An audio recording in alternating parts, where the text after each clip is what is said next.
যুদ্ধের পর কূটনীতিতেও আমেরিকার চূড়ান্ত পরাজয়। ইরানকে চাপ প্রয়োগ করে বাধ্য করার চেষ্টা করেছিল ডোনাল্ড ট্রাম্প পাকিস্তানের ইসলামাবাদে আলোচনার টেবিলে টেনে হিঁচড়ে আনতে, কিন্তু শত চেষ্টা করেও ডোনাল্ড ট্রাম্প ইরানকে ভয় দেখাতে পারেনি। ইরান বীরের জাতি, তাই ডোনাল্ড ট্রাম্পের হুমকির কাছে তারা কোনোভাবেই মাথা নত করেনি। আর এতেই প্রমাণ হয় ইরান যুদ্ধবিরতির সময়েও নিরন্তরভাবে তাদের সামরিক শক্তিকে বৃদ্ধি করে চলেছে।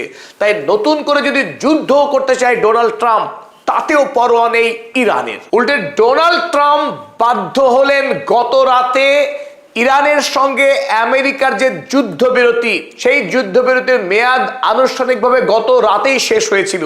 আর তখনই ডোনাল্ড ট্রাম্প অনির্দিষ্টকালের জন্য, for indefinite period of time, অনির্দিষ্টকালের জন্য যুদ্ধবিরতি ঘোষণা করতে বাধ্য হলেন এই যুদ্ধবাজ ডোনাল্ড ট্রাম্প। উল্টো দিকে ডোনাল্ড ট্রাম্প গত রাতে ইরানের সঙ্গে আমেরিকার যে যুদ্ধবিরতি চলছিল, সেই যুদ্ধবিরতি অনির্দিষ্ট সময়ের জন্য চলবে বলে কাল জানালেন। আর এতেই গোটা পৃথিবীতে নতুন করে আমেরিকার বিরুদ্ধে চিৎকার পড়ে গেছে যে ডোনাল্ড ট্রাম্প ট্যাকো, তিনি মুরগির বাচ্চার মতো পালিয়ে গেলেন, ইরানকে ভয় দেখাতে গিয়ে নিজেই ভয় পেয়ে এখন পালাচ্ছেন। ইরান প্রমাণ করেছে যে সে সত্যিকারের সার্বভৌম রাষ্ট্র। আজ পৃথিবীর অধিকাংশ রাষ্ট্র যখন আমেরিকার সামনে নতজানু হয়ে কুর্নিশ করছে, রাশিয়ার কাছ থেকে তেল কিনতে পারবে কি পারবে না তা আমেরিকার কাছে কি অনুমতি চাইছে, দয়ার ভিক্ষা চাইছে।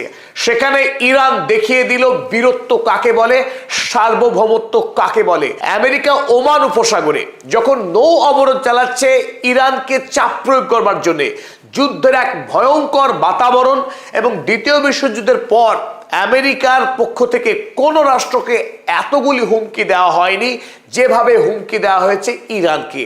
তাতেও ইরানের নেতৃত্ব কোনোভাবেই এতটুকু তাদের অবস্থান পরিবর্তন করেনি।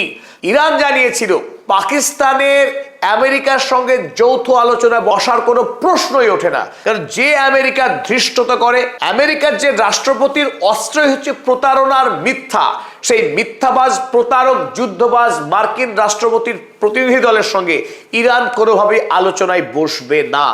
আর তাতে একাধিকবার আলোচনার ডেট দিলেন। এমনকি আমেরিকার ভাইস প্রেসিডেন্ট জেডি ভ্যান্সকে পাকিস্তানে পাঠালেন অন্তত 5 বার খাতায় কলমে, যদিও আনুষ্ঠানিকভাবে তিনি পৌঁছাননি। আর এতেই বারবার আমেরিকার মুখ পড়েছে। শেষে যখন কোনোভাবেই ইরানকে আর রাজি করাতে পারলেন না, এমনকি আসিম মুনিরকে সর্বোচ্চ রিকোয়েস্ট করেছিলেন ডোনাল্ড ট্রাম্প যাতে যে কোনো মূল্যে ইরানকে ইসলামাবাদে হাজির করে আমেরিকার সুপার পাওয়ার ইমেজটাকে বাঁচানো যায়। শেষ রক্ষা হয়নি। এমনকি ডোনাল্ড ট্রাম্প সশরীরে পাকিস্তানে আসতে চেয়েছিলেন ইরানের সঙ্গে এই চুক্তি স্বাক্ষরে, যাতে গোটা পৃথিবীতে আরো একবার নিজেকে শান্তির দূত হিসেবে তিনি জাহির করতে চেয়েছিলেন, সামনের নোবেল পুরস্কারটা হাতিয়ে নিতে চেয়েছিলেন। তাতেও কাজ হয়নি। শেষ পর্যন্ত আমেরিকার চাপের কাছে ইরান তো নতি স্বীকার করেইনি, মান সম্মান রক্ষা করবার জন্য এদিকে ডোনাল্ড ট্রাম্প আত্মসমর্পণ করলেন ইরানের কাছে। ইরানের সঙ্গে আমেরিকার যে যুদ্ধবিরতি, সেই যুদ্ধবিরতিকে অনির্দিষ্টকালের জন্য চলবে বলে ঘোষণা করলেন নিজেই। আর এই অনির্দিষ্টকালের যুদ্ধবিরতি ঘোষণা খোদ ডোনাল্ড ট্রাম্প নিজেই করেছেন আজ ভারতীয় সময় সকাল বেলায়। আর তার ট্রুথ সোশ্যালকেই কোট করেছেন নিউ ইয়র্ক টাইমস। তারা জানিয়েছে, ব্রেকিং নিউজ দিয়েছে তারা, president Trump said he was extending the ceasefire between the US and Iran indefinitely. Donald Trump জানিয়েছেন যে ইরান এবং আমেরিকার মধ্যকার যে যুদ্ধবিরতি, সেই যুদ্ধবিরতির মেয়াদকে তিনি বৃদ্ধি করছেন। কতদিনের জন্য? ইনডেফিনিটলি, অনির্দিষ্ট সময়কালের জন্য। It had been due to expire within hours. গতকালকেই দুই দেশের যুদ্ধবিরতি যখন শেষ হয়ে আসছিল মেয়াদ, সেই মুহূর্তে ডোনাল্ড ট্রাম্প এই যুদ্ধবিরতির মেয়াদকে আবারও বাড়িয়ে দিলেন। স্বাভাবিকভাবেই আজ বুধবার পাকিস্তানে যে দ্বিপাক্ষিক শান্তি চুক্তি হবার ক্ষীণ সম্ভাবনা ছিল, সেই সম্ভাবনাও কিন্তু একেবারেই মিটে গেল। অর্থাৎ ইরান আর আমেরিকা পাকিস্তানে দ্বিপাক্ষিক বৈঠকে বসছে না। আপাতত সেই ধরনের কোনো বৈঠকের সম্ভাবনাও আর রইল না। একদিকে ডোনাল্ড ট্রাম্প যখন যুদ্ধবিরতির মেয়াদকে দীর্ঘায়িত করছেন, এবং দ্বিপাক্ষিক আলোচনার কোনো সম্ভাবনাও রইল না। তার মানে দুটি দেশের মধ্যে যুদ্ধের সম্ভাবনা কি শূন্য হয়ে গেল? তা কিন্তু একেবারেই নয়।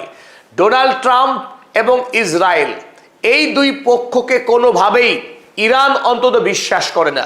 ইতিহাস তারই সাক্ষ্য বহন করছে। তাই ইরান কোনোভাবেই ডোনাল্ড ট্রাম্পের কথাকে আমল দিচ্ছে না।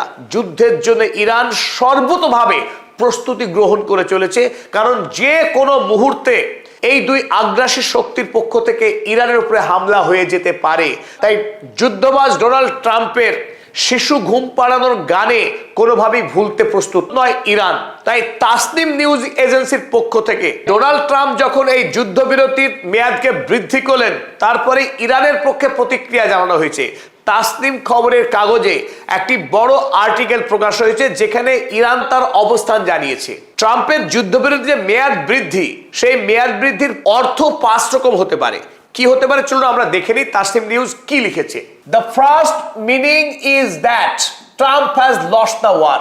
প্রথম কথা খুবই স্পষ্ট, এই যুদ্ধে ডোনাল্ড ট্রাম্প আমেরিকা যুক্তরাষ্ট্র ইরানের কাছে পরাস্ত হয়েছে। ডোনাল্ড ট্রাম্পের সমস্ত কার্ড ইউজ করা শেষ।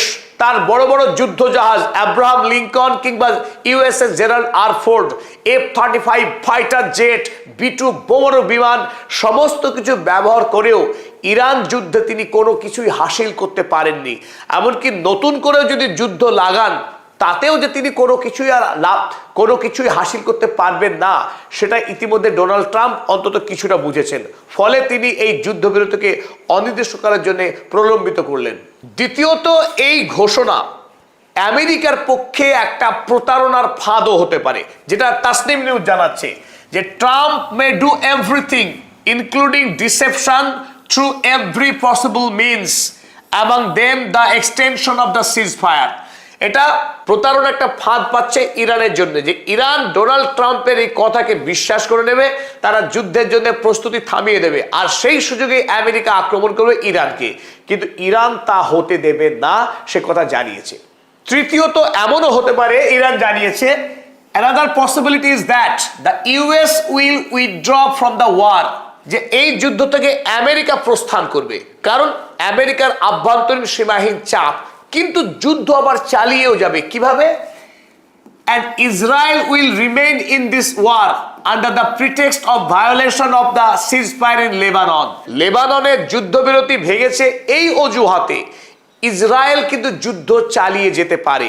এই সম্ভাবনাকে একেবারে উড়িয়ে দিচ্ছে না ইরান। তবে ইরানের পক্ষে আব্বাস আরাগচি স্পষ্ট জানিয়েছে যে আমেরিকা যুদ্ধ থেকে পালাবে আর ইসরায়েল যুদ্ধ চালাবে লেবাননে, এটা কোনোভাবে ইরান হতে দেবে না। হয় যুদ্ধ চলবে, নতুবা যুদ্ধ থামবে সর্বত্র। না ইসরায়েল না আমেরিকা, কাউকেই মধ্যপ্রাচ্যে যুদ্ধ চালাতে দেওয়া হবে না যদি যুদ্ধবিরতি হয়। চতুর্থত, যখন ডোনাল্ড ট্রাম্প জানিয়েছে যে ওমান উপসাগরে